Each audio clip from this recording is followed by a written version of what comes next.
We are right now in Mark Pederson's office, preparing for the next game. Some of our fans, Mark, have asked some questions for you at the Facebook.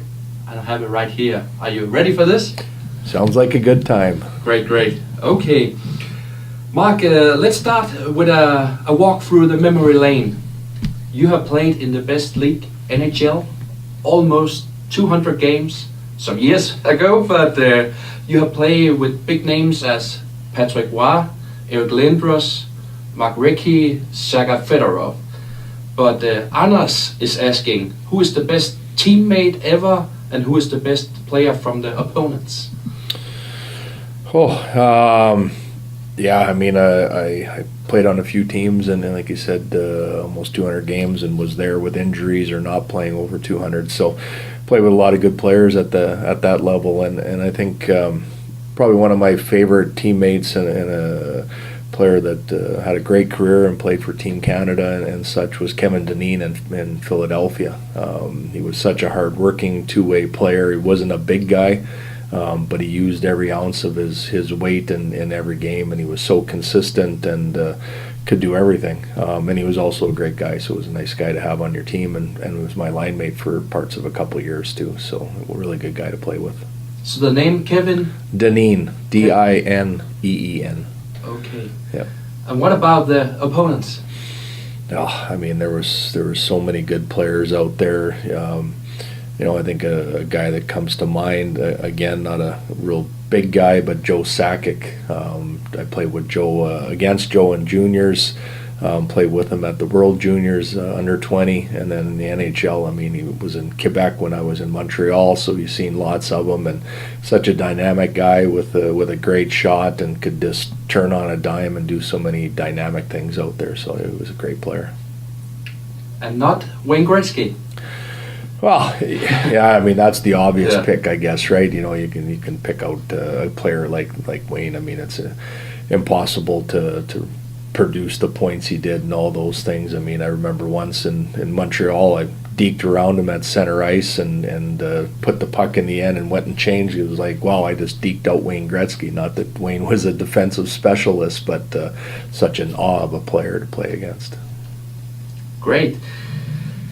Question from Jessica: if you're gonna make a NHL team right now, which players are in the lineup? 3 forwards, 2 D-men, 1 goalie. Yeah, maybe start with the forwards. Patrick Kane for me, so dynamic. Just sees the ice so well and can do things. Seems to bigger the game, the bigger he plays. Can pass, can shoot, can dominate on the power play, and always shows up. I think Steven Stamkos right now is at the top of his game. He's had a couple big injuries through the years, and he keeps bouncing back, and that team's at the top of the standings, and he's a big reason why. So I think it's hard to replace him in a top 3. I was a goal scorer type guy. I like Tyler Seguin in Dallas. Just his shot is just his release, and he can score from anywhere. So you can always use guys that can score goals. Back on D. He hasn't had as great a year this year, but Brett Burns. I mean, you can't beat the big beard and the missing teeth, and he just seems like a great character guy to have on your team. Can play offense, can play defense, can do it all. Another D. Yeah, there's a few guys. A couple big guys, offensive guys. Erik Karlsson, I guess. I mean, you can't beat that production offensively. Offensive guy, too. So Erik Karlsson. Back in goal, I got to put a shout out to a Danish guy. We're going to go with Freddie Anderson. Freddie, yeah. Got to go with Freddie. I remember his time in with the Ducks, and he makes the move to Toronto, and I think he's been a big key to their turnaround. He faces a lot of shots every night, and he just seems to stand tall, and he's so calm in the net. For me, when I played, those calm goalies were sometimes the hardest ones to beat. Great. Now, a funny one.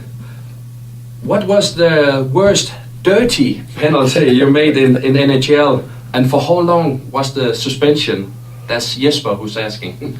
I never claimed to be a dirty hockey player when I played. To be honest with you, I don't think I've ever been suspended. So I don't know what to come up for an answer. I mean, I probably got some penalties or a slash or something, but nothing that amounted to any days or any suspension. So I was a good boy. A lot of trash talk also this time. Oh, it happens. I mean, I wasn't a tough guy, and to me, sometimes if you're going to be a trash talker back home, you got to drop the mitts and fight. And I wasn't really a fighter. Over here, you got guys that, do a lot of chirping and always talking, but they're maybe not tough, but there's not a lot of fighting that happens over here. But back home, if you're going to talk the trash, you better be able to back it up. So I wasn't a big guy to have too much trash talking. So you keep the gloves on? Yeah, overall. A few Yeah. fights here and there, but it wasn't a big part of my game. Ruth is asking, who is your favorite player all time? Yeah, if you go all time, that means my whole life too, I think, and I'm a pretty old guy. So I'm going to go way back to my first memory of a favorite player, and that was a big defenseman for the Boston Bruins, Bobby Orr. Number 4, Bobby Orr. He was the most dynamic player in his day. He almost became the first really offensive defenseman that maybe Burns and Paul Coffey and Carlson and whatnot have followed up on. But until then, there wasn't that big offensive guy until he came along. And I wore number 4 when I first started playing hockey as a defenseman, and kind of that was his number. And then I became a forward and wore 14, so I kept the 4 in the mix. So he was kind of a special spot for my hockey career.